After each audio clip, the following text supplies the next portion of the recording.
আমরা জানি আদম আলাইহিস সালাম থেকে মানুষ তৈরি শুরু হয়েছে।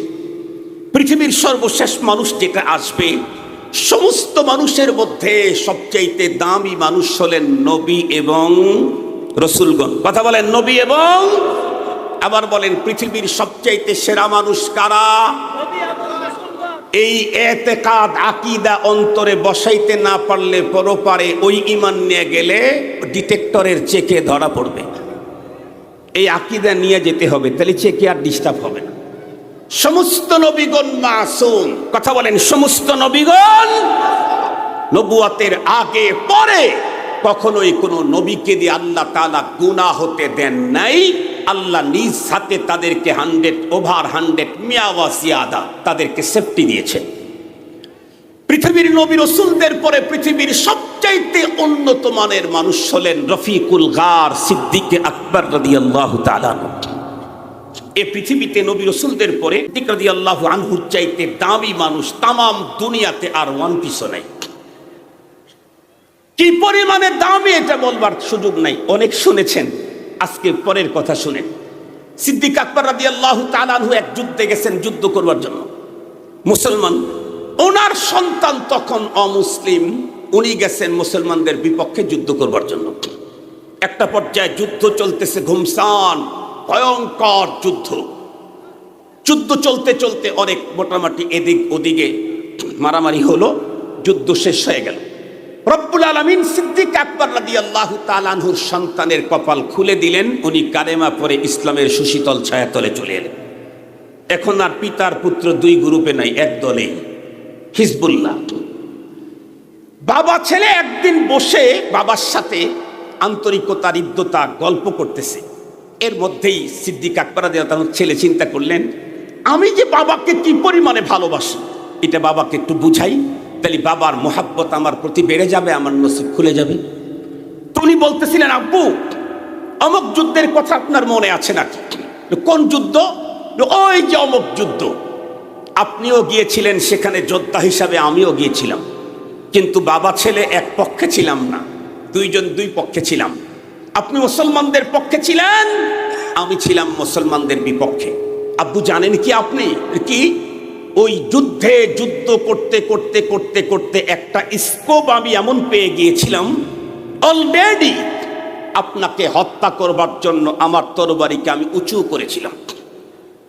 একদম ইজি একটা সুযোগ পেয়েছি, শুধু আঘাত করতেই আপনার দেহ থেকে কাল্লা দূরে গিয়ে পড়ে যেত। এই রকমের একটা স্কোপ পেলাম, তরবারিও উঠালাম। যেই মাত্র মারবো সেই মুহূর্তেই আমার অন্তরের ভিতরে একটা কথা জাগ্রত হল, এই তুই কাকে মারতে যাচ্ছিস? যেই লোকটা তোর জন্মদাতা পিতা, যিনি পৃথিবীতে না আসলে তুই আগমনের কোনো সম্ভাবনাই ছিল না। কথা বলেন, বাপ না আসলে পোলা জন্মে কেমনে? বাবারই যদি জন্ম না হয়, বাবার যদি জন্ম না হয়, তাহলে পোলা দুনিয়াতে আসবে কেমনে? নাকি বাবার দরবারে গরু দিলেই পোলাইব, ছাগল দিলে? এ ছাগল আর গরু দিয়ে কাজ হবে না। রব্বুল আলামিনের সিস্টেম হলো এটা, বাবা মা লাগে। এ কথা বলে হযরতে সিদ্দিক আকবরের সন্তান বাবার প্রতি তার অকৃত্রিম ভালোবাসার প্রকাশ করল। কিন্তু সেই মুহূর্তে সিদ্দিক আকবর তার সন্তানকে ডেকে যেই শব্দটা বলেছিলেন, ওই চরিত্র বন্ধুরা আমার কিয়ামত পর্যন্ত মুমিনদের ভিতরে থাকতে হবে, নাইলে আল্লাহর কাছে আমার আপনার ঈমান গ্রহণযোগ্য না। আল্লাহ বলেন, ফাইন আমানু বিমিসলি মা আমানতুম বিহি ফাকাদ ইহতাদাউ। ওরা যদি ঈমান আনে সাহাবী তোমাদের ঈমানের মতো, তাহলেই সেই ঈমানটা আমার কাছে গ্রহণযোগ্য, অন্যথায় গ্রহণযোগ্য হবে না। আল্লাহ পাকের হাবিবের সাহাবী সিদ্দিক আকবর সন্তানকে ডেকে বললেন, বেটা ওই যুদ্ধের ভিতরে আমার ব্যাপারে তুমি যেই সুযোগটা পেয়েছিলে, কিন্তু শুধুই পিতা হওয়ার কারণে আমার উপরে তুমি আঘাত করে আমাকে তখন হত্যা করো নাই। আল্লাহর কসম করে বলি, ওই সুযোগটা যদি ওই যুদ্ধে আমি তোমার জন্য পাইতাম, একটা সেকেন্ড এ কথা ভাবার কোনো সুযোগ আমার ভিতরে ছিল না যে এটা আমার সন্তান। কেন? আমি তো মুমিন, ওয়াল্লাযীনা আমানু আশাদ্দু হুব্বান লিল্লাহ। আমি তো মুমিন, আমার অন্তরের ভিতরে আমার বাবার চাইতে রবের মায়া বেশি, আমি তো মুমিন, আমার অন্তরের ভিতরে আমার কলিজার টুকরা সন্তানের চাইতে রবের মায়া বেশি। আমি তো মুমিন, আমার অন্তরে স্ত্রীর চাইতে আল্লাহর মায়া বেশি। আমি তো মুমিন, আমার অন্তরের ভিতরে আমার জীবনের চাইতেও আমার রবের মায়া বেশি। যদি আমরা আমাদের অন্তরে আল্লাহ প্রেম, সম্পদ, সন্তান, পিতামাতা এগুলি থেকে বাড়াইতে না পারি, তাহলে বন্ধুরা আমার, আল্লাহ পাকের আযাব আর গজব আমাদেরকে ধরে ফেলবে। দাদা বাবু আর সাদা বাবুদের শেল্টার দিয়ে রক্ষা পাওয়ার কোনো সুযোগ নাই। এই জন্য আজকের এই মাহফিল থেকে খোদাই মেসেজ আপনাদের পর্যন্ত পৌঁছিয়ে দিলাম। মানা না মানা আপনাদের কাজ। ইন্নামা আলাইকাল বালাগ ওয়া আলাইনাল হিসাব। রব্বুল আলামিন কাজ বন্টন করে দিয়েছেন। রসুলকে বলেন, ওগো রসুল, আপনার কাজ হলো মেসেজটা পৌঁছায় দেওয়া। মেসেজ পৌঁছায় দেন, কে মানে আর না মানে সেটা আমি দেখব। কে মানে আর না মানে সেটা কে দেখবেন? আল্লাহ দেখবেন।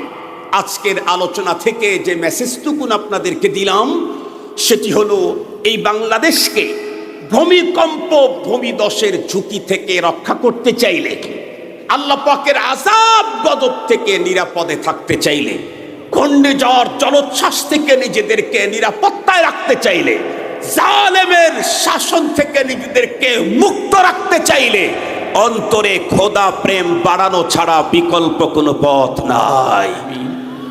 অন্য একটা সাবজেক্ট নিয়ে আলোচনা করতাম। এখানে আসার পরে জানতে পেরেছি, এই কারণে দিলের ভিতরে একটুই লাগলো যে অন্য সাবজেক্টের চাইতে অনেক বেশি গুরুত্বপূর্ণ সাবজেক্ট ছিল ইসলামের দৃষ্টিতে শ্রমের মর্যাদা, শ্রমিকের অধিকার। এটা বলার ইচ্ছে আমার ছিল, দুই কারণে বলতেছি না। একটা হলো আমি আগের থেকে জানি না, দ্বিতীয় হলো লম্বা টাইম কথা বলার সুযোগ এখন আর আমার নেই। এই কারণে একটা ছোট সাবজেক্টের উপরে, ছোট বলতে গুরুত্বপূর্ণ একটা সাবজেক্টের উপরে কথা বলবো। এই কারণে সূরাতুত তাওবার 24 নম্বর আয়াতে কারিমা তেলাওয়াত করেছি। এই আয়াতে কারিমাতে আল্লাহ পাক রব্বুল আলামিন পৃথিবীর মুমিন মুসলমানদেরকে গুরুত্বপূর্ণ, অতি গুরুত্বপূর্ণ একটা মেসেজ দিয়েছেন। সেই মেসেজটা কি, এর গুরুত্ব কি পরিমাণ, এটাকে সঠিকভাবে অনুধাবন করতে চাইলে আমাদেরকে একটু পিছন থেকে আলোচনা নিয়ে আসতে হবে। তাহলে পরবর্তী কথাগুলি হৃদয়ের গভীর পর্যন্ত হিট করবে। আমরা প্রত্যেকেই জানি আমাদের প্রাণপ্রিয় মাতৃভূমি বাংলাদেশ।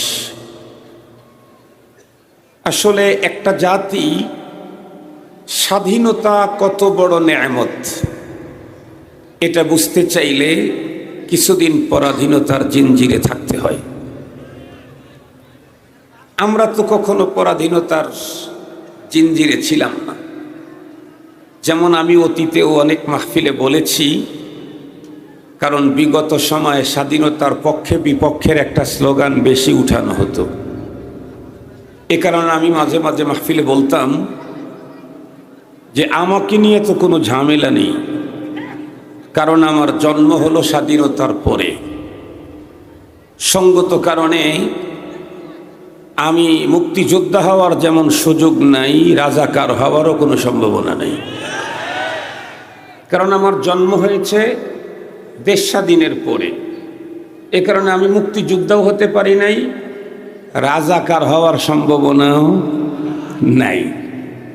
আমি অনেক সময় মস্কারি করে বলতাম যে যারা এই দেশের শাসন করে তারা যেহেতু আগে জন্মিছে, এই জন্য তাদের ভিতরে এ পক্ষ পক্ষ হওয়ার সম্ভাবনা আছে। আমরা স্বাধীনতার পরে যারা জন্ম নিয়েছি তারা অরিজিনালি বাংলাদেশি, একেবারে পিওর বাংলাদেশি। এই কারণে দেখবেন বিগত দিনগুলির তুলনায় বর্তমানের যারা জওয়ান, এরা কিন্তু অন্যদের তুলনায় 1% হলেও দেশপ্রেম বেশি মনে হচ্ছে। 1% হলেও নতুন প্রজন্মের ভিতরে দেশপ্রেমটা বেশি মনে হচ্ছে। আল্লাহ তাআলা সত্যিকার অর্থে দেশপ্রেমিকদেরকেই ধর্মপ্রেমিকদেরকে আগামী দিনে আমাদের দেশের রাষ্ট্র ক্ষমতায় বসায়। আমরা তো আর কারো পক্ষে দালালি করলাম না, আমরা আমাদের এবং আমাদের রাষ্ট্রের সুবিধা চাইলাম আল্লাহর কাছে, যে আল্লাহ ধর্মপ্রেমী, দেশপ্রেমী, যাদের কাছে ধর্ম নিরাপদ, দেশ নিরাপদ, যাদের কাছে এদেশের জনগণের জান মাল অর্থ সম্পদ ইজ্জত আবরু নিরাপদ, আগামী দিনে আল্লাহ তাদেরকে আমাদের নেতা বানায় দাও। তুমি যে সব পারো আগের থেকেই জানি, তারপরে ৩৬শে জুলাই নিজের চোখেই দেখলাম। বিশ্বাস আল্লাহর প্রতি কমছে না আরো বাড়ছে? আরো বেড়ে গেছে।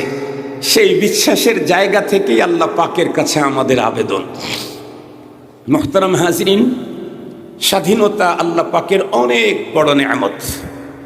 ওই বিষয়ে আমার ভাই আব্দুল বাতেন কাসিম ইসাব হাফিজাহুল্লাহ ক্বাবলাল ইশা বয়ান করেছেন, আমি কিছুটা শুনেছি। আমার আজকের আলোচনা হলো, আমাদের এই প্রাণপ্রিয় মাতৃভূমি দিন যতই গড়তেছে ততই নানা রকমের ঝামেলা আর সংকটের মুখোমুখি হচ্ছে। এদেশের সংকট যেন কমছেই না, দিন যতই গড়তেছে ততই অবস্থা ভয়ঙ্কর হচ্ছে। আমরা এদেশের প্রতিটি মানুষ ভেবেছিলাম ফ্যাসিবাদকে আল্লাহ তাআলা তার দয়া দিয়ে এদেশ থেকে বের করে দিয়েছেন, আমরা একটা সুন্দর রাষ্ট্র পাব। কিন্তু ২৪ পরবর্তী নতুন স্বাধীনতার পরবর্তী বাংলাদেশে গুম খুন, ২ নাম্বারি ৩ নাম্বারি ৩.৫ নাম্বারি ৫.৫ নাম্বারি এগুলা কোনোটাই কমতেছে না, বরং অপরাধ এ পরিমাণে বেড়ে চলছে যে এমন এমন অপরাধ সংগঠিত হচ্ছে যা জাহিলি যুগের বর্বরতাকেও হার মানিয়ে দিচ্ছে। আপনারা জাহিলি যুগের অনেক ইতিহাস শুনেছেন। বাবা কর্তৃক কন্যা সন্তানকে জীবন্ত কবর দেওয়ার ইতিহাস শুনলেও কন্যা কর্তৃক বাবাকে নির্মমভাবে হত্যা করার ইতিহাস অতীতে কখনো শোনেন নাই। ২৪-এর পরে আপনাদের সাভারে এই যে ঘটনা ঘটেছে। মুহতারাম হাজরিন, দিন যত চলতেছে দেশটা ততই সংকটের মুখোমুখি হচ্ছে। এর মধ্যে আবার আরো একটা সংকট, এটা ও এগুলির চাইতে আরো ভয়ঙ্কর। সেটি হলো কি, গত মাসের ২১ তারিখ জুমাবার আমাদের ঢাকা শহর সহ বাংলাদেশের বিভিন্ন জায়গাকে ঝাঁকুনি দিয়েছে ভূমিকম্প। এই ঝাঁকুনিতে অলরেডি ১০ জনের মতো প্রাণহানি, ৬ শতাধিক মানুষ আহত, অনেক বাড়িঘর বিধ্বস্ত, অনেক বিল্ডিং বেঁকে গেছে, অনেক বিল্ডিংয়ে ফাটল ধরেছে। উপর্যুপরি বেশ কয়েকবার ভূমিকম্পের পরে ভূতত্ত্ববিদেরা বাংলাদেশকে নিয়ে একটা রিপোর্ট করেছে। সেই রিপোর্টটা অত্যন্ত ভয়াবহ। সেটি হচ্ছে বাংলাদেশ ভয়ঙ্কর ভূমিকম্প ঝুঁকিতে আছে। কেন? তারা বলছে ভূগর্ভস্থ যে প্লেট আছে, এই প্লেটটা তার নিজস্ব জায়গা থেকে অলরেডি সরে গেছে এবং আরও সরে যাচ্ছে। এটি যদি সরতে সরতে তার নিজস্ব জায়গা টোটালটাকে সরে যায়, তাহলে এটা ভূমি ধস হবে, জমিনটা ডেবে যাবে। আপনাদের সাভারেই তো রানা প্লাজা ডেবে গেছিল না? কারা জানি ধাক্কা দিয়েছিল, মনে আছে নাকি আপনাদের? এই সাভারের রানা প্লাজা দাবায়া দিতে কারো কোনো দলের ধাক্কা হইতেও পারে, কিন্তু পুরা বাংলাদেশকে দাবায়া দেওয়ার জন্য আমেরিকার বাপের ধাক্কা দিয়েও কাজ হবে না। আর যদি এটা নিচের দিকে যেতে চায়, তাম পৃথিবী মিলে সেফটি দিতে চাইলে সেফটি দিতে পারবে না। কথাগুলি খুব গভীরভাবে শ্রবণ করবেন। মুহতারাম হাজরিন, একটু সুখে থাকার জন্য আপনারা আমাদের নেতৃবৃন্দের কাছে অনেক দাবি জানিয়েছেন। এর চাইতে ভয়ঙ্কর অশনি সংকেত বাংলাদেশকে বারবার হাতছানি দিচ্ছে। সেখান থেকে মুক্ত থাকার জন্য আমরা কি প্ল্যান গ্রহণ করছি এটা আমাদের জানা দরকার। আমি আপনাদেরকে বোঝাবার জন্য বলতেছি, ভূতত্ত্ববিদেরা আমাদেরকে রিপোর্ট করলো বাংলাদেশের ভূগর্ভস্থ প্লেট সরে যাচ্ছে, তাই ভূমিকম্প ঝুঁকি বেড়ে গেছে। ঠিক আছে, তাহলে আমি যতটুকুন বুঝেছি, আমি বিজ্ঞানের ছাত্রও না, টিচারও না, আপনাদের মতো একজন সাধারণ বাঙালি, তাও আবার উত্তরবঙ্গে আমার বাড়ি, আমি উত্তরবঙ্গের মফিজ। আমি যেটা বুঝি সেখান থেকে আপনাদেরকে আমার মতো করে বুঝাই। তো যেই প্লেটটা সরে যাওয়ার কারণে বাংলাদেশ ভূমিকম্প ঝুঁকি বেড়ে গেল, সবাই মিলে টেনে টুনে ওই প্লেটটাকে যথাস্থানে স্থাপন করলেই তো ঝুঁকিমুখি সব শেষ হয়ে যায়। কিন্তু বলুন, ভূতত্ত্ববিদেরা ভূগর্ভস্থ প্লেট সরে যাওয়ার তথ্য আমাদেরকে দিলেও তাম ওয়ার্ল্ডের সমস্ত তথ্যবিদ এবং ইঞ্জিনিয়ার, প্রকৌশলী সবগুলি একত্রিত হয়ে কিয়ামত পর্যন্ত যদি চেষ্টা চালায়, ভূগর্ভস্থ ওই প্লেটকে নড়াবার সরাবার ক্ষমতা দুনিয়াওয়ালার কোনো দিনও নাই, কিয়ামত পর্যন্ত হবে না। বরং কি করতে হবে, একটা ছোট্ট মেসাল দিলে বুঝবেন। আমাদের দেশের বড় সড়ো যেই ব্রিজগুলি আছে, ওগুলি আমাদের দেশের লোকেরা একা একা করে নাই, গভর্নমেন্ট একা করে নাই, আরও অন্য দেশের সাথে শেয়ার করে করেছে। এজন্য অনেক বড় ব্রিজের শুরুতেই দেখবেন দুই দেশের ফ্ল্যাগ, পতাকা লেখা আছে, বাংলাদেশ জাপান যৌথ ব্রিজ, বাংলাদেশ চায়না যৌথ ব্রিজ। যেই ব্রিজগুলা বাংলাদেশ চায়না জাপান যৌথ করেছে, আপনারা জানেন এখানে তো ফ্লাইওভার আছে, এই ফ্লাইওভারের লম্বা বিশাল যে বিমগুলি আছে, এই বিম পিলারের উপরে যেখানে বসায়, বিম আর পিলারের মাঝখানে একটা জিনিস রাখে, তার নাম প্লেট। আমি আগেই বলছি যে আমি উত্তরবঙ্গের মফিস মার্কা বুঝ দিই আপনাদেরকে। এই বিম পিলারের উপরে যেখানে বসে, এর মাঝখানে একটা জিনিস থাকে, তার নাম প্লেট। এই প্লেটটা যদি কখনো বিমের ওই জায়গা থেকে সরে যায়, তাহলে ওই ব্রিজ বিধ্বস্ত হওয়ার সম্ভাবনা বেড়ে যায়। কোনো একটা ব্রিজ যদি এমন হয়, জাপান বাংলাদেশ যৌথ করেছে, 100 বছরের চুক্তি স্বাক্ষরিত হয়েছে, কিন্তু 20 বছর পরেই দেখা গেল প্লেট একটু সরে গেছে, এটি টের পাওয়ার সাথে সাথে তো মনে করবে ঝুঁকিপূর্ণ, যে কোনো মুহূর্তেই প্রাণহানি ঘটতে পারে, ব্রিজ বিধ্বস্ত হয়ে যাবে। তখন আমরা যেটা দেখেছি সেটা হলো, বাংলাদেশের ইঞ্জিনিয়াররা এটা ঠিক করতে যায় না, ম্যাক্সিমাম টাইমে যাদের সাথে শেয়ারে কাজ করেছে তাদেরকে ফোন লাগায়, এই মিয়া তোমরা 100 বছরের চুক্তি স্বাক্ষরিত করে ব্রিজ তৈরি করে দিয়ে গেলে, টাকা নিয়ে গেলে, এখন পর্যন্ত নিচ্ছ, অথচ 30 বছর যেতে না যেতেই প্লেট সরে গেল, এখন তো ব্রিজ বিধ্বস্ত হবে। ওরা তখন বলে ঠিক আছে, ওকে আমরা আসছি। কেন? যারা প্লেট বসাইছে তাদেরকে দিয়া প্লেট সরে গেলে তাদেরকে দিয়া মেরামত করে নেওয়াটাই সবচাইতে নিরাপদ অন্যকে দিয়ে কাজ করার তুলনায়। সঙ্গত কারণেই জিজ্ঞাসা করতে চাই, জমিনের নিচের যে প্লেট সরে গেল, এই প্লেটটা বসাইছে কি জাপান না আমেরিকা? আর একটু জোরে বলেন, কে? খালাকাস সামাওয়াতি ওয়াল আরদ, আসমান আর জমিনকে তৈরি করেছেন কে? এই প্লেটগুলি প্রতিস্থাপন করেছেন কে? এভাবে আসমানকে সাজিয়ে দিয়েছেন কে? চন্দ্র আর সূর্যকে চলার পথ তৈরি করেছেন কে? এখন যদি জমিনের নিচের প্লেট সত্যি সরে গিয়ে থাকে, তাহলে এটাকে টেনে টুনে জায়গা মতো বসাইতে চাইলে একমাত্র আল্লাহ ছাড়া তামাম দুনিয়া মিলেও সম্ভব হবে না। এখন আমার প্রশ্ন হলো যে রব্বুল আলামিন যে প্লেটটা দিলেন, সেই প্লেট সরে গেল কেন? রব যেই প্লেট প্রতিস্থাপন করলেন ভূগর্ভস্থ, সেই প্লেটটা সরে গেল কেন? গভীরভাবে কথাগুলি শ্রবণ করবেন। সূরাতুত তাওবাতে আল্লাহ পাক রব্বুল আলামিন 1500 বছর আগে আমাদেরকে মেসেজ দিয়েছেন কেন সরে যাচ্ছে। আল্লাহ তাআলা বলেন, কুল ইন কানা আবাউকুম ওয়া আবনাউকুম ওয়া ইখওয়ানুকুম ওয়া আজওয়াজুকুম ওয়া আশীরাতুকুম ওয়া আমওয়ালুন ইক্তারাফতুমুহা ওয়া তিজারাতুন তাখশাউনা কাসাদাহা ওয়া মাসাকিনু তারদাউনাহা আহাব্বা ইলাইকুম মিনাল্লাহ أحب إليكم من الله ورسوله وجهاد في سبيله فتربصوا حتى يأتي الله بأمره ওয়াল্লাহু লা ইয়াহদিল কওমাল ফাসিকিন।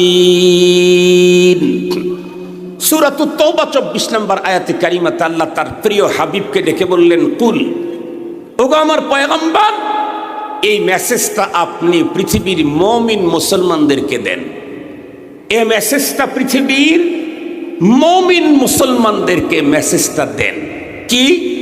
প্রথমে 8 বস্তুর উল্লেখ করে পরে 3 বস্তুর উল্লেখ করেছেন। করে বলেন, পূর্বে উল্লেখিত 8 বস্তুর তুলনায় মুমিন মুসলমান নারী পুরুষের অন্তরে পরবর্তী উল্লিখিত 3 বস্তুর মোহাব্বত যদি না বাড়ে, তাহলে আপনি মেসেজ দেন তাদেরকে অপেক্ষা করতে। কিসের অপেক্ষা?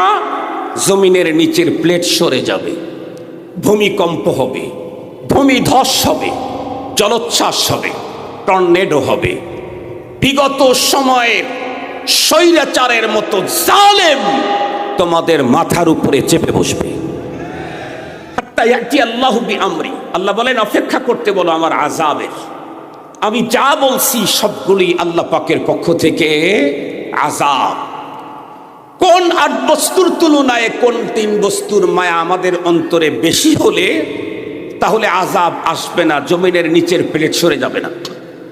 1 নাম্বার, আবাউকুম, পিতামাতা, আবনাউকুম, ছেলে সন্তান, ইখওয়ানুকুম, ভাই বোন, আজওয়াজুকুম, স্ত্রীগণ, আশিরাতুকুম, ব্লাড কানেক্টেড রিলেটিভ যারা আছে তারা, ওয়া আমওয়ালুন ইকতারাফতুমুহা, ওই সম্পদ যেটি তুমি জমা করে রাখো, ওয়া তিজারাতুন তাখশাউনা কাসাদাহা, ওই ব্যবসা যেই ব্যবসাতে তুমি মন্দার আশঙ্কা করো, ওয়া মাসাকিনু তারদাউনাহা, ওই বাড়ি যেই বাসাতে তুমি থাকতে স্বাচ্ছন্দ্য বোধ করো। এই 8 বস্তুর তুলনায় মুমিন মুসলমানের অন্তরে মুহাব্বত বেশি হতে হবে 3 জিনিসের: আল্লাহ, রাসূলুল্লাহ, জিহাদ ফি সাবিলিল্লাহ। আবারও বলছি, কয় জিনিসের মায়া বেশি হতে হবে?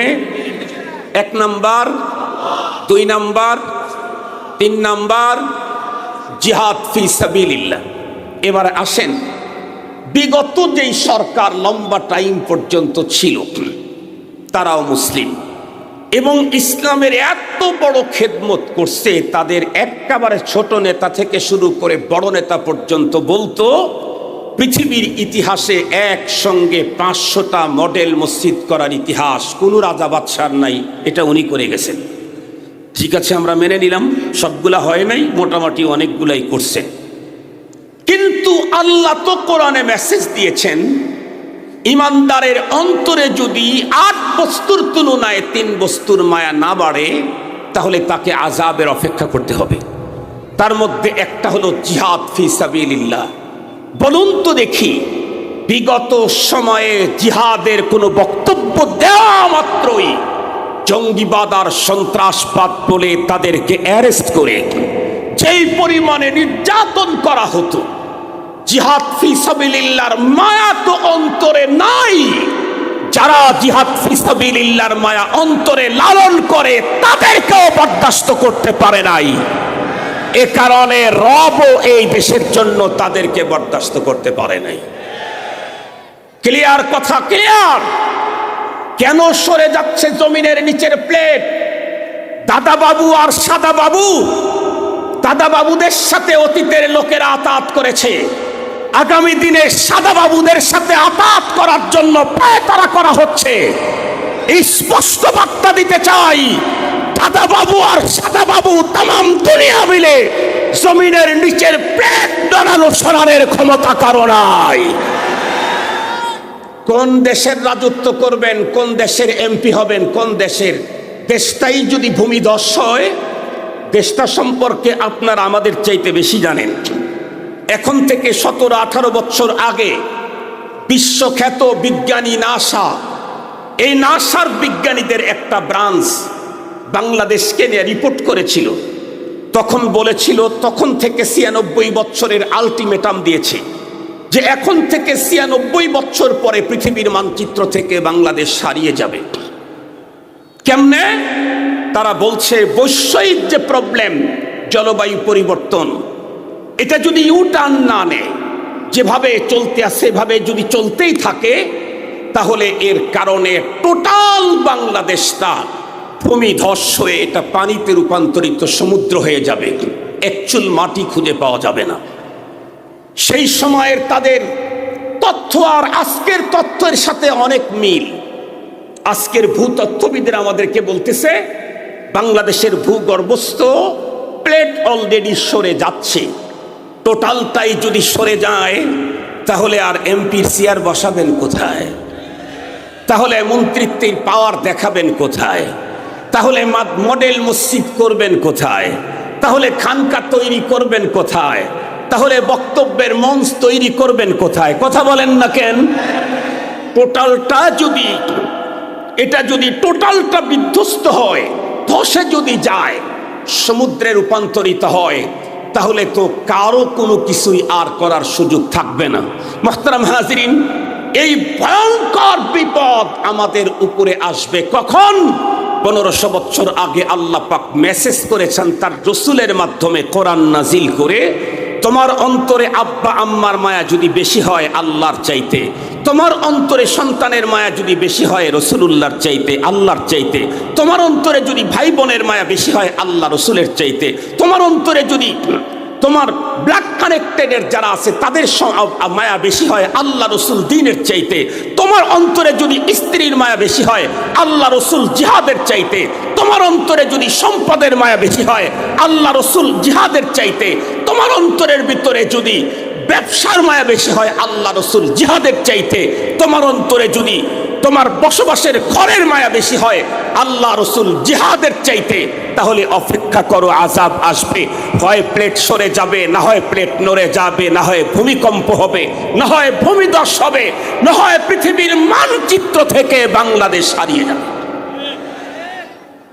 এখন আসেন, বলুন তো দেখি, আমরা যারা মুসলমান, আমরাই আমার থেকে শুরু করে বলতেছি, আমি বাদ দিয়ে না, আমার থেকে শুরু করে আমাদের প্রত্যেকের অন্তরের যে কন্ডিশন, তা বলুন তো দেখি। আমাদের অন্তরে আব্বা আম্মা, সন্তান, ভাই বোন, স্ত্রী পুত্র কন্যা, ব্লাড কানেক্টেডের যারা আছে, তারা সবগুলির চাইতে আল্লাহর মায়া অন্তরে কি বেশি বসাইতে পারছি? বরং বাংলাদেশে এখন এক ভয়ঙ্কর সংস্কৃতি এখন বাংলাদেশে চলছে, যেই সংস্কৃতি না মানবতা চয়েস করে, না ইসলাম চয়েস করে।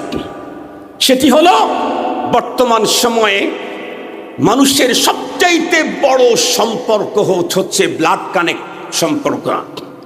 বর্তমান সবচাইতে বড় সম্পর্ক হলো রাজনৈতিক সম্পর্ক। রাজনীতির সম্পর্কের চাইতে এখন পৃথিবীতে আর আমার দেশে দামি কোনো সম্পর্ক নাই। এ কারণে শুধুমাত্র রাজনৈতিক প্রতিপক্ষ হওয়ার কারণে আপন ভাই কর্তৃক ভাইকে খুন করা হয়। কথা বলেন, এটা আমাদের দেশে এই চরিত্র, এই স্বভাবে সংস্কৃতি আছে না নাই? আপন ভাই, আপন বোন, আপন চাচা, আপন ভাতিজা, এদেরকে পৃথিবী থেকে বিদায় করে দেওয়া হচ্ছে শুধুমাত্র কেবলমাত্র রাজনৈতিক কারণে। এই রকমের খুন বাংলাদেশে অহরহ চলতে আছে। মুহতারাম হাজিরিন, আমাদের অন্তরে দল আর নেতার মোহাব্বত এত বেশি, আমরা নিজের চোখে অতীতে যেটা দেখেছি আগামী দিনে এটা আমরা দেখতে চাই না। সেটি হলো একজন মানুষ এক ইমামের পিছনে 25 বছর পর্যন্ত নামাজ পড়ে, হঠাৎ করে তার দল অথবা তার কোনো নেতা শরীয়ত বিরোধী একটা বক্তব্য দিয়ে দিল। হুজুর যেহেতু ইমামতির চেয়ারে, সঙ্গত কারণে হুজুরকে তো কোরআন আর ইসলামের সঠিক কথাটা তুলে ধরতেই হবে, এটা তার নৈতিক দায়িত্ব। এ কারণেই তাকে চেয়ার দেওয়া হয়েছে।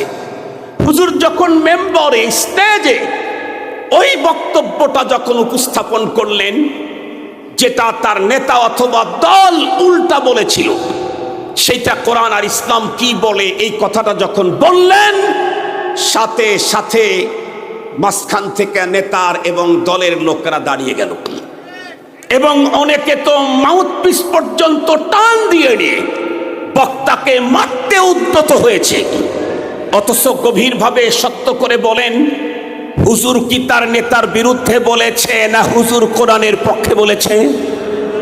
তার নেতা ধর্মের বিরুদ্ধে বলেছে। নেতা যখন ধর্মের বিরুদ্ধে বলেছে, দল যখন ধর্মের বিরুদ্ধে বলেছে, তখন ওই মুমিন মুসলমান নেতা তার সমর্থক দাঁড়াইতে পারে নাই।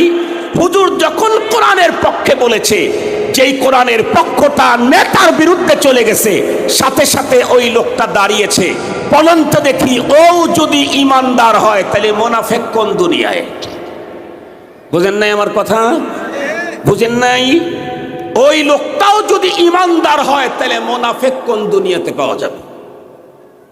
এই চরিত্র যদি আমরা না পাল্টাই, যতই নতুন নতুন গার্মেন্টস তৈরি করেন, আগামী দিনে নির্বাচনে ক্ষমতায় যান, খোদায়ে পাক শুধু নিচের থেকে প্লেটটা টান দিলেই সব শেষ।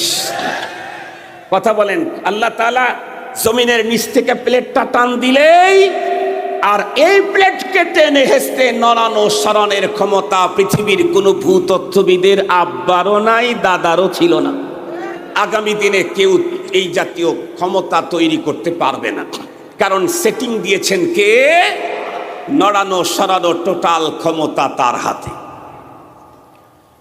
মুসলমান ভাইরা আমার, ভালো করে বুঝেন, এতক্ষণ পর্যন্ত আপনাদের অন্তরের ভিতরে খোদাই একটা মেসেজটাকে গভীর পর্যন্ত ঢুকাবার জন্য চেষ্টা করলাম। সেটি হলো, আমরা যারা নিজেকে মুমিন বলি, মুসলমান বলি, আমাদের দেশে মুমিন মুসলমান কত রঙের, কত ঢঙ্গের, কত সভ্যতার, কত সংস্কৃতির আছে, কত নামের আছে। কেউ নিজেকে ইহাবি, কেউ ওহাবি, কেউ হানাফি, কেউ সালাফি, কেউ ওয়াজাহাতি, কেউ এতাআতি, আরও কত রঙের মুসলমান এই দেশের ভিতরে আছে। তবে সবাইকে লক্ষ্য করে আমার একটা কথা, যেটা আমার না, আল্লাহ পাক রব্বুল আলামিনের মেসেজ। আমরা প্রত্যেকেই জানি, পৃথিবীর ভিতরে কোনো মানুষের কোনো রোগ হলে সেই রোগের কোনো না কোনো সিমটম থাকে। ডায়াবেটিক্সের রোগের কিছু সিমটম আছে, কিডনি বন্ধুরা আমার রোগের কিছু সিমটম আছে, হাই প্রেশার হলে তারও কিছু সিমটম আছে।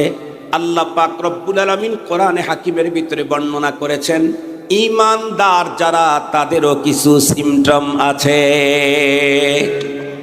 রব্বুল আলামিন কোরআনে হাকিমের ভিতরে জায়গায় জায়গায় ঈমানদারদের সিমটমের কথা বর্ণনা করেছেন। আমি সবগুলি আপনাদের খেদমতে বলার সুযোগ নাই, প্রয়োজনও নাই। আমার আজকের যেই সাবজেক্ট, এই সাবজেক্টের সাথে যেটা দরকার সেটাই আপনাদের খেদমতে বলি। দেখেন তো, আল্লাহর বলা সিমটমের সঙ্গে আমার আপনার মিল আছে নাকি? যদি মিল থেকে থাকে, সারা দুনিয়ার মুফতি আমার বিরুদ্ধে ফতোয়া দিলে কোনো অসুবিধা নাই। রবের বলা সিমটমের সঙ্গে মিল থাকার কারণে আমি মুমিন। আর যদি আল্লাহর বলা সিমটমের সঙ্গে আমার মিল না থাকে, সারা দুনিয়ার মুফতি আমাকে জান্নাতের টিকিট লাগাইলেও পরপারে মুক্তির কোনো ব্যবস্থা হবে না।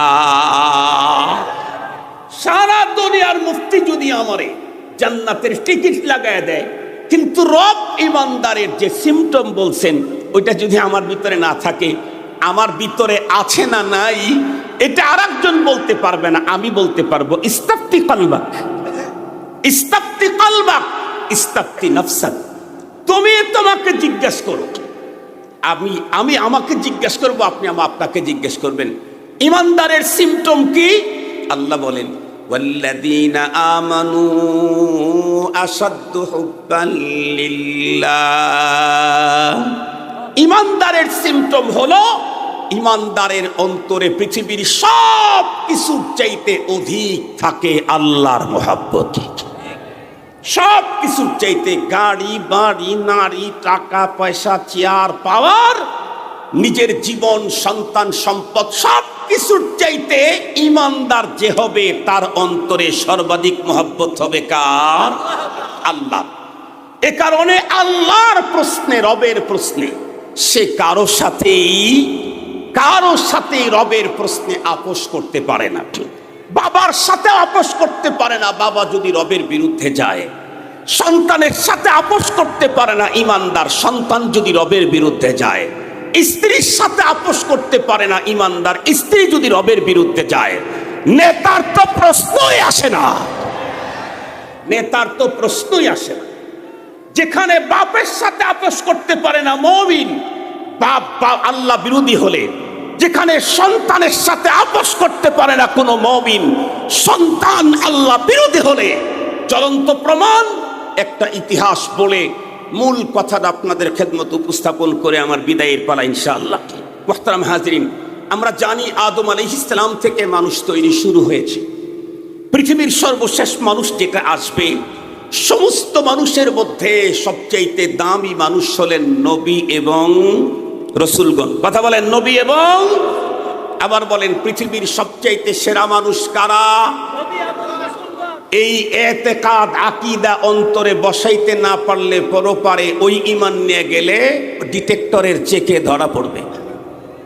এই আকীদা নিয়ে যেতে হবে, তাহলে চেকে আর ডিস্টার্ব হবে না। সমস্ত নবীগণ মাসুম। কথা বলেন, সমস্ত নবীগণ নবুয়াতের আগে পরে কখনোই কোনো নবীকে দিয়ে আল্লাহ তাআলা গুনাহ হতে দেন নাই। আল্লাহ নিজ হাতে তাদেরকে 100/100 মিয়াওয়া জিয়াদা তাদেরকে সেফটি দিয়েছেন। পৃথিবীর নবী রাসূলদের পরে পৃথিবীর সবচাইতে উন্নত মানের মানুষ হলেন রফিকুল গার সিদ্দিক আকবর রাদিয়াল্লাহু তাআলা। এই পৃথিবীতে নবী রাসূলদের পরে সিদ্দিক রাদিয়াল্লাহু আনহু চাইতে দামি মানুষ তামাম দুনিয়াতে আর ওয়ান পিসও নাই। কি পরিমাণে দামি এটা বলবার সুযোগ নাই, অনেক শুনেছেন। আজকে পরের কথা শুনেন। সিদ্দিক আকবর রাদিয়াল্লাহু তাআলা আনহু এক যুদ্ধে গেছেন, যুদ্ধ করবার জন্য। মুসলমান, ওনার সন্তান তখন অমুসলিম, উনি গেছেন মুসলমানদের বিপক্ষে যুদ্ধ করবার জন্য। একটা পর্যায়ে যুদ্ধ চলতেছে, ঘুমসান ভয়ঙ্কর যুদ্ধ। যুদ্ধ চলতে চলতে অনেক মোটামুটি এদিক ওদিকে মারামারি হলো, যুদ্ধ শেষ হয়ে গেল। রব্বুল আলামিন সিদ্দিক আকবর রাদিয়াল্লাহু তাআলা আনহুর সন্তানের কপাল খুলে দিলেন, উনি কালেমা পড়ে ইসলামের সুশীতল ছায়াতলে চলে এলেন। এখন আর পিতার পুত্র দুই গ্রুপে নাই, এক দলেই, হিজবুল্লাহ। বাবা ছেলে একদিন বসে বাবার সাথে আন্তরিকতা হৃদ্যতা গল্প করতেছে। এর মধ্যেই সিদ্দিক আকবর রাদিয়াল্লাহু তাআলা ছেলে চিন্তা করলেন, আমি যে বাবাকে কি পরিমাণে ভালোবাসি এটা বাবাকে একটু বুঝাই, তাহলে বাবার মোহাব্বত আমার প্রতি বেড়ে যাবে, আমার নসিব খুলে যাবে। উনি বলতেছিলেন, আব্বু অমুক যুদ্ধের কথা আপনার মনে আছে নাকি? কোন যুদ্ধ? ওই যে অমুক যুদ্ধ, আপনিও গিয়েছিলেন সেখানে যোদ্ধা হিসাবে, আমিও গিয়েছিলাম, কিন্তু বাবা ছেলে এক পক্ষে ছিলাম না, দুইজন দুই পক্ষে ছিলাম। আপনি মুসলমানদের পক্ষে ছিলেন, আমি ছিলাম মুসলমানদের বিপক্ষে। আব্বু জানেন কি আপনি কি? ওই যুদ্ধে যুদ্ধ করতে করতে করতে করতে একটা স্কোপ আমি এমন পেয়ে গিয়েছিলাম, অলরেডি আপনাকে হত্যা করবার জন্য আমার তরবারিকে আমি উঁচু করেছিলাম। একদম ইজি একটা সুযোগ পেয়েছি, শুধু আঘাত করতেই আপনার দেহ থেকে কাল্লা দূরে গিয়ে পড়ে যেত। এই রকমের একটা স্কোপ পেলাম, তরবারিও উঠালাম, যেই মাত্র মারবো সেই মুহূর্তেই আমার অন্তরের ভিতরে একটা কথা জাগ্রত হলো, এই তুই কাকে মারতে যাচ্ছিস? যেই লোকটা তোর জন্মদাতা পিতা, যিনি পৃথিবীতে না আসলে তুই আগমনের কোনো সম্ভাবনাই ছিল না। কথা বলেন, বাপ না আসলে পোলা জন্মে কেমনে? বাবারই যদি জন্ম না হয়, বাবার যদি জন্ম না হয়, তাহলে পোলা দুনিয়াতে আসবে কেমনে? নাকি বাবার দরবারে গরু দিলেই পোলাইব, ছাগল দিলে? এ ছাগল আর গরু দিয়ে কাজ হবে না। রব্বুল আলামিনের সিস্টেম হলো এটা, বাবা মা লাগে। এ কথা বলে হযরতে সিদ্দিক আকবরের সন্তান বাবার প্রতি তার অকৃত্রিম ভালোবাসার প্রকাশ করলো। কিন্তু সেই মুহূর্তে সিদ্দিক আকবর তার সন্তানকে ডেকে যেই শব্দটা বলেছিলেন, ওই চরিত্র বন্ধুরা আমার কিয়ামত পর্যন্ত মুমিনদের ভিতরে থাকতে হবে, নাইলে আল্লাহর কাছে আমার আপনার ঈমান গ্রহণযোগ্য না। আল্লাহ বলেন, ফাইন আমানু বিমিসলি মা আমানতুম বিহি ফাকাদ ইহতাদাউ। ওরা যদি ঈমান আনে সাহাবী তোমাদের ঈমানের মতো, তাহলেই সেই ঈমানটা আমার কাছে গ্রহণযোগ্য, অন্যথায় গ্রহণযোগ্য হবে না। আল্লাহ পাকের হাবিবের সাহাবী সিদ্দিক আকবর সন্তানকে ডেকে বললেন, বেটা ওই যুদ্ধের ভিতরে আমার ব্যাপারে তুমি যেই সুযোগটা পেয়েছিলে, কিন্তু শুধুই পিতা হওয়ার কারণে আমার উপরে তুমি আঘাত করে আমাকে তখন হত্যা করো নাই। আল্লাহর কসম করে বলি, ওই সুযোগটা যদি ওই যুদ্ধে আমি তোমার জন্য পাইতাম, একটা সেকেন্ড এ কথা ভাবার কোনো সুযোগ আমার ভিতরে ছিল না যে এটা আমার সন্তান। কেন? আমি তো মুমিন, ওয়াল্লাযীনা আমানু আশাদ্দু হুব্বান লিল্লাহ। আমি তো মুমিন, আমার অন্তরের ভিতরে আমার বাবার চাইতে রবের মায়া বেশি। আমি তো মুমিন, আমার অন্তরের ভিতরে আমার কলিজার টুকরা সন্তানের চাইতে রবের মায়া বেশি। আমি তো মুমিন, আমার অন্তরে স্ত্রীর চাইতে আল্লাহর মায়া বেশি। আমি তো মুমিন, আমার অন্তরের ভিতরে আমার জীবনের চাইতেও আমার রবের মায়া বেশি। যদি আমরা আমাদের অন্তরে আল্লাহ প্রেম, সম্পদ, সন্তান, পিতামাতা এগুলি থেকে বাড়াইতে না পারি, তাহলে বন্ধুরা আমার আল্লাহ পাকের আযাব আর গজব আমাদেরকে ধরে ফেলবে। দাদা বাবু আর সাদা বাবুদের শেল্টার দিয়ে রক্ষা পাওয়ার কোনো সুযোগ নাই। এই জন্য আজকের এই মাহফিল থেকে খোদাই মেসেজ আপনাদের পর্যন্ত পৌঁছিয়ে দিলাম। মানা না মানা আপনাদের কাজ। ইন্নামা আলাইকাল বালাগ ওয়া আলাইনাল হিসাব। রব্বুল আলামিন কাজ বন্টন করে দিয়েছেন। রাসূলকে বলেন, ওগো রাসূল, আপনার কাজ হলো মেসেজটা পৌঁছায় দেওয়া। মেসেজ পৌঁছায় দেন, কে মানে আর না মানে সেটা আমি দেখব। কে মানে আর না মানে সেটা কে দেখবেন? আল্লাহ দেখবেন। আজকের আলোচনা থেকে যে মেসেজটুকুন আপনাদেরকে দিলাম সেটি হলো, এই বাংলাদেশকে ভূমিকম্প, ভূমিধসের ঝুঁকি থেকে রক্ষা করতে চাইলে, আল্লাহ পাকের আযাব গজব থেকে নিরাপদে থাকতে চাইলে, ঘূর্ণিঝড় জলোচ্ছ্বাস থেকে নিজেদেরকে নিরাপত্তায় রাখতে চাইলে, জালেমের শাসন থেকে নিজেদেরকে মুক্ত রাখতে চাইলে, অন্তরে খোদা প্রেম বাড়ানো ছাড়া বিকল্প কোনো পথ নাই।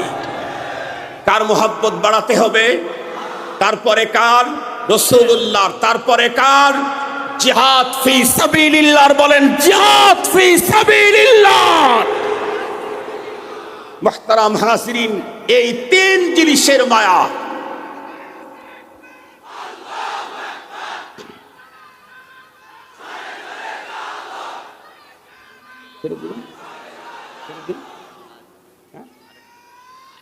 ছেড়ে দিই।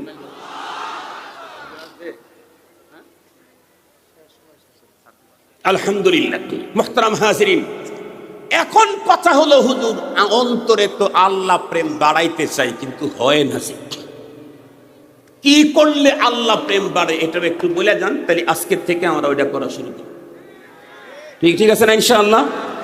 কয়টা জিনিসের মায়া যেন বাড়াইতে হবে অন্তরে? প্রথম আল্লাহর মায়া। আল্লাহর মায়া বাড়ানোর অনেক পদ্ধতি আছে। এর মধ্যে সহজ একটা পদ্ধতি হলো, সুন্দর পদ্ধতি এবং জরুরি পদ্ধতি, সেটা হলো কোরআনে পাকের তিলাওয়াত বেশি বেশি করা। আল্লাহর কোরআনের তেলাওয়াত যত বাড়বে, 5 মিনিট, যত বাড়বে আল্লাহর কোরআনের তেলাওয়াত, ততই আল্লাহ পাকের মুহাব্বত অন্তরের ভিতরে বাড়তে থাকবে। আমরা ইনশাআল্লাহ যারা কোরআনে পাকের তিলাওয়াত জানি, কমপক্ষে 2 টাইম দৈনিক 2 বার সকাল এবং সন্ধ্যায় আল্লাহর কোরআন তেলাওয়াত করব। যারা জানি না, আমি গার্মেন্ট শ্রমিক কাফেলাদেরকে অনুরোধ করব, আপনারা অনেক ভালো কাজ করেন, জানি না আপনাদের এখানে বয়স্কদের কোরআন শরীফ শিক্ষা দেওয়ার সিস্টেম আছে না নাই। যদি থাকে আলহামদুলিল্লাহ, ডাবল ধন্যবাদ আপনাদেরকে। যদি না থাকে আপনারা ব্যবস্থা করবেন। 2 নাম্বার, রাসূল প্রেম বাড়াইতে চাই, 2টা কাজ করবেন।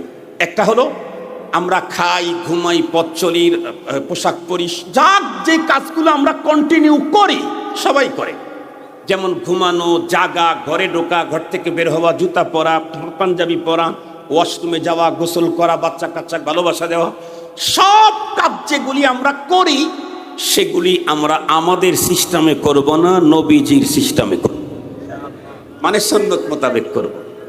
এ ব্যাপারে সুন্নত জানার জন্য তালিমুস সুন্নাহ একটা কিতাব কিনতে পাওয়া যায়, আমার পীর সাহেব হুজুরের লেখা, ওইটা কিনে নেবেন। 2 নাম্বার হলো, যখনই মুখ ইজি থাকে তখনই নবীজির প্রতি দরুদ পড়তে থাকবেন। দেখবেন অটোমেটিকলি আপনার অন্তরে রাসূল প্রেমের আগুন লাগতে থাকবে। সাহাবীদের অন্তরে যেমন নবী প্রেমের আগুন ছিল, সে আগুন আপনার প্রেমে অন্তরে ঢুকতে থাকবে। চতুর্থ 3 নাম্বার কথা হলো, জিহাদ ফি সাবিলিল্লাহ তথা দ্বীনের মোহাব্বত অন্তরের ভিতরে এটা ঢুকাবো কেমনে? এর জন্য কাজ হলো দুইটা। নাম্বার ওয়ান, যখনই সময় পান দিনদারদের সাথে একটু সময় দিবেন। যেই লোক নেতার সাথে ঘোরে ওর নেতা হওয়ার আবেগ তৈরি হয়। যেই লোক ব্যবসায়ীর সাথে ঘোরে ও কয়েকদিন পরে ব্যবসা দোকান দেওয়ার আবেগ তৈরি হয়। কথা বলেন না কেন? যেই লোক স্বর্ণকারের সাথে ঘোরে ওই লোকটা কিছুদিন পরে স্বর্ণকার হয়ে যায়। আপনি যদি আল্লাহওয়ালা উলামায়ে কেরামের সাথে ঘোরেন আপনার অন্তরের ভিতরে আল্লাহর প্রেম লেগে যাবে। দ্বিতীয় নাম্বার হলো আল্লাহর দ্বীনের জন্য এখন থেকেই অল্প অল্প করে হলেও কন্টিনিউ খাবার প্রতিদিন খাই। আল্লাহর দ্বীনের জন্য আল্লাহ আমাকে যে সম্পদ দিয়েছেন এখান থেকে 2 টাকা হলেও আল্লাহর দ্বীনের জন্য ব্যয় করব। প্রতিদিন 2 টাকা ব্যয় করব, 2 টাকা প্রতিদিন। কেন? যেই জিনিসের পিছনে মানুষের শ্রম আর অর্থ ব্যয় হয় অটোমেটিকলি তার প্রতি মায়া জন্মায়। যার প্রতি শ্রম নেই, অর্থ ব্যয় হয় না, ওর প্রতি অত মায়া হয় না। তা আল্লাহ পাক আমাদের সকলকে এই পদ্ধতিতে আল্লাহ রাসূলুল্লাহ জিহাদ ফি সাবিলিল্লাহর মায়া অন্তরে বাড়ায়া আমাদের দেশটাকে আল্লাহ তাআলা যেন ঝুঁকি মুক্ত করে দেন। এই কি বলে ভূমিকম্প, ভূমিধস, এই জাতীয় আযাব গজব থেকে বাঁচবার পথ যেন আল্লাহ তাআলা তৈরি করেন। ওমা তৌফিক ইল্লা বিল্লাহ। যতটুকু বললাম আল্লাহ তাআলা আমাকে আপনাদের সকলকে আমল করার তৌফিক দান করুন। আসসালামু আলাইকুম ওয়া রাহমাতুল্লাহি ওয়া বারাকাতুহু।